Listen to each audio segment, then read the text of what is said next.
I'm dreaming in dreams bigger than me, taking my time. Hi, my name is Melanie and welcome to my YouTube channel.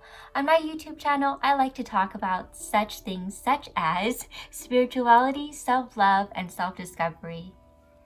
So in this video, I'm going to talk about spiritual labels. And what I mean by that is, does a particular person, do they love to identify themselves as their zodiac sign, or by their Enneagram type, or their Myers-Briggs MBTI type? Or do you guys identify yourselves as an empath, or starseed, or witch, and so forth? So I guess my labels are, I do identify a lot with, I love astrology. So I am an Aquarius. These are my top big three astrological signs. I am an Aquarius, that's my sun sign.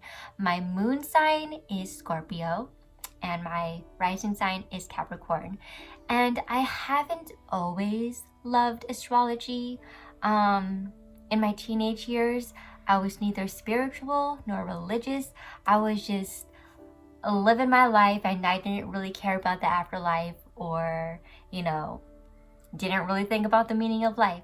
And so I liked astrology because, teenage girls liked astrology. I read all the teen magazines, and like at the back of the magazine is all the like astrological forecasts of the month. And so yeah, by default, I just kind of liked astrology because teenage girls liked astrology. When I got into my 20s, I converted to Islam, and like the Abrahamic religions, and like a lot of the spirituality woo-woo stuff like astrology, it's against the religion. So while I really liked astrology, when I was a Muslim, I knew I couldn't like astrology because it was a sin. And what's funny was that, like, whenever I learned someone's birthday when I was a Muslim, my brain automatically like calculated what their sign was. Like, oh, your birthday is early November. Okay, you're a Scorpio. But then, as a Muslim, I was like, sinning. Ooh. And then I did go through like a period of time where I thought like astrology was bullshit.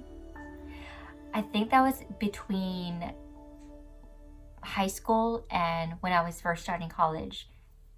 And so yeah, I'm an Aquarius. That's my sun sign. I think I'm very true to being an Aquarius. I'm a weirdo. I'm very stubborn. I like beating what is that phrase? I like to beat the drum to my own drum thing. That phase. You know what I'm talking about. That phase, that phrase. I'm very quirky. I love humanity. I'm eccentric, unique. I think outside of the box. I am weird and alien and and I'm friendly as hell. And my Scorpio sign, I'm a sun. Damn it. This is a very informal video, by the way. I was just like trying to plan what I was thinking to put in this video on the car ride over here to my mom's house. My moon sign is Scorpio, so that lends itself to be very, very like intense and emotional, and like I need intense, emotional, deep, connecting depth to people, like I crave that emotional intensity and depth and connection.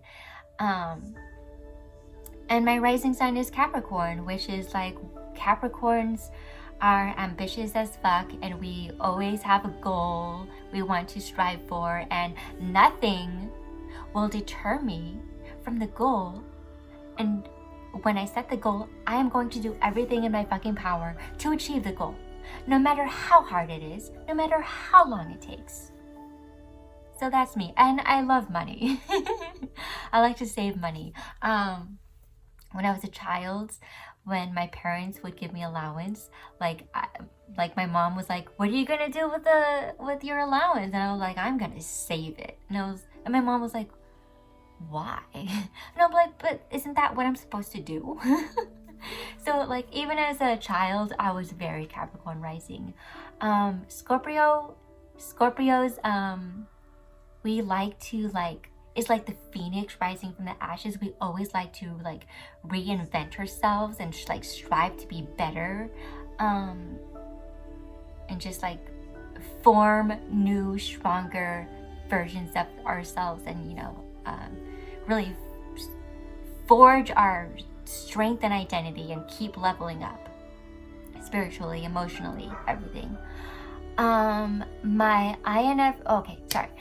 MBTI personality type is INFJ, which is supposedly one of the rarest personality types out there. INFJ is like 3% of the population.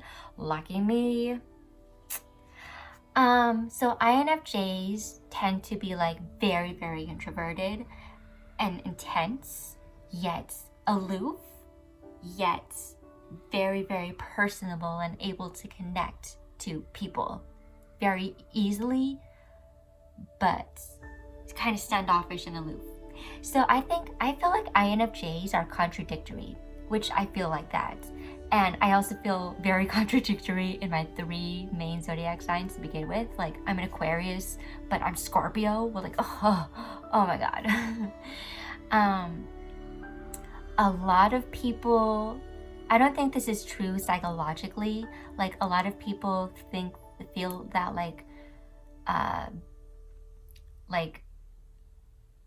being an empath like I am, and INFJs are very empathic. People who are empath are not necessarily always born that way, just as general personality traits, but they're like, a lot of empaths and INFJs have this pattern of like abuse and toxic behaviors in their family and grew up with that. I don't think that's necessarily true, because I'm an INFJ, and my brother, he's not, and we grew up in the same family, and we have different personalities. We are different people with different personality types. So I just feel like I developed a very sensitive personality type, and my mom is sensitive too. She's an INFJ. Yeah, so being at 3% of the population, it's rough.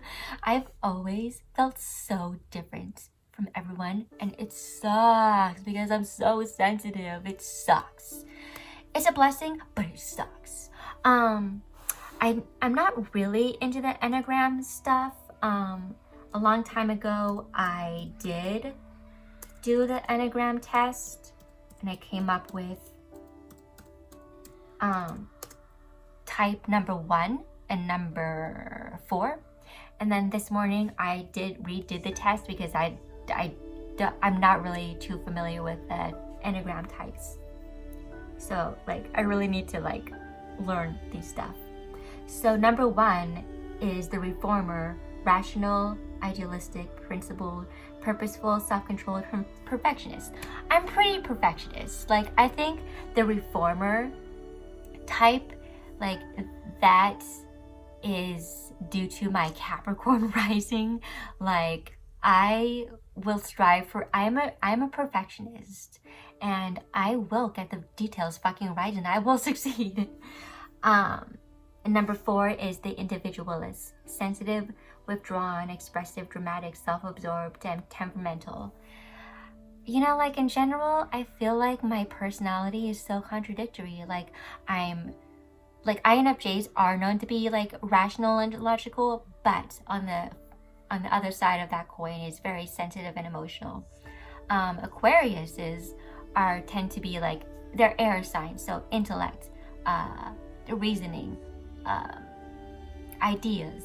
But Scorpio is like, ooh, intense feelings, you know? I also identify, well, in general terms, I identify as being spiritual, but I am starting to explore witchcraft. And with witchcraft, there's a whole slew of categorizations. I don't remember them all. I guess I identify as an eclectic witch. I would ideally like to get into kitchen witchery because herbs and stuff. I could do a lot with that. I also, I guess, like, identify as a shadow witch because, you know, like, being a Scorpio moon, I like to do that, like, the deep, intense, complex, inner, deep work. And I don't care how painful it feels, I will examine it and I will heal from it. I will heal from the fucking trauma and pain, and no one's gonna stop me. And I'm not afraid to go deep and feel the pain and, you know, heal from that stuff. I don't really know too much about the witchcraft labels. I did do a past life regression, and I did find out I was a starseed from planet Sirius. But I'm not sure I believe in the starseed stuff, which is weird because, like, I believe in reincarnation and past life regression, and, like, I did see a past life, but, like, I don't know. I don't know. Serious starseed people, they tend to be, like, you know, like my personality type, very idealistic, compassionate, sunshine and rainbows, you know, gentle, peaceful souls.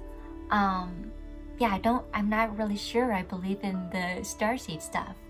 I do really identify as an empath. I am very empathic, very sensitive, which really does go hand in hand with being an INFJ and a Scorpio moon. I personally don't mind labeling myself with all the, you know, spiritual labels like the Starseed or Empath or Aquarius, you know? Because, like, I didn't have, like, a strong sense of self because, like, back in the day, because of, like, trauma, and I didn't really have a strong sense of self-love and boundaries and what I stand for and who I am. I had to learn that after all the traumatic things following, you know, like, spiritual awakening. So in that sense, I really like to know who I am, and it does help me know what I stand for. But on the flip side, there's a lot of people who don't like to label themselves in any way, and they don't like being boxed in, because identities and labels, they can be limiting, and, you know, personalities and our lives and our experience and feelings and our values, they tend to change over the years as we grow older. So I like my labels and how I identify myself spiritually and just in general and personality. So my question is to you, do you like to identify and label yourself? Do you believe in astrology? Do you like to do the personality test, the MBTI, the enneagrams? Are you a starseed? Are you an empath? Are you a light worker? Comment below. I want to know. I want to know who's following me. I think there might be still a lot of Muslims out there who are following me. If you're a Muslim, comment down below if you're a Muslim.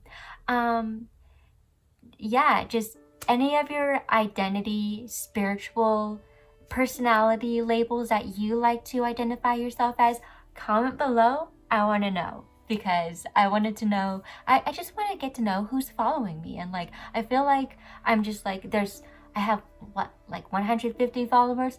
I don't know who you are. there's one person who keeps liking all my videos. I don't know who that is. So thank you so much for watching and listening to my very informal video. I hope it comes across as interesting because I did not do a lot of planning for this. But anyways, thank you so much for being here with me, and I'll catch you next time. All right, bye.